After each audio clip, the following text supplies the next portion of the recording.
Biblio Burrow, a true story from Colombia, by Jeanette Winter. Deep in the jungles of Colombia, there lives a man who loves books. His name is Louis. As soon as he reads one book, he brings home another. Soon their house is filled with books. His wife Diana grumbles, "What are we going to do? Eat books with our rice?" Louis thinks long and hard. At last, an idea pops into his head. I can bring my books into the faraway hills to share with those who have none. One burro could carry books, and another burro could carry me and more books. Louis buys two sturdy little burros. He names them Alpha and Beta. He builds crates to hang on their backs and paints signs.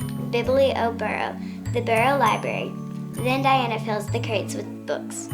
Every week, Louis and Alpha and Beta set off across the countryside to faraway villages and lonely hills. This week they traveled to El Tormento.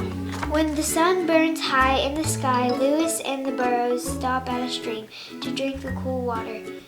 After they have their fill, Beto balks. Louis pulls and pulls on Beto's reins, but Beto won't budge. At last, Burrow gives in and steps across the stream. Deep in hills, the path is lonelier than ever. Bird songs are the only sounds they hear.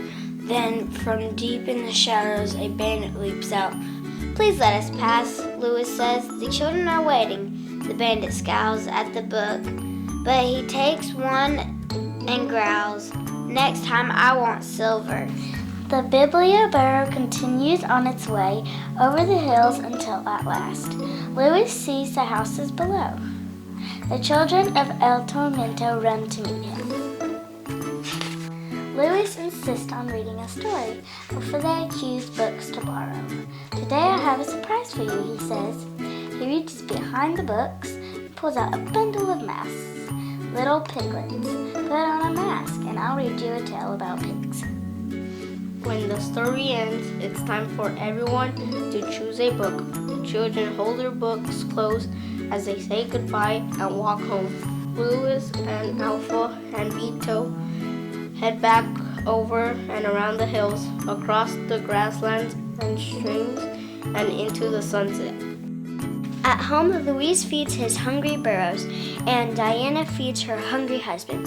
But then, instead of sleeping, Louis picks up his book and reads deep into the night. And far away in the hills, candles and lanterns burn as children read borrowed books deep into their night too.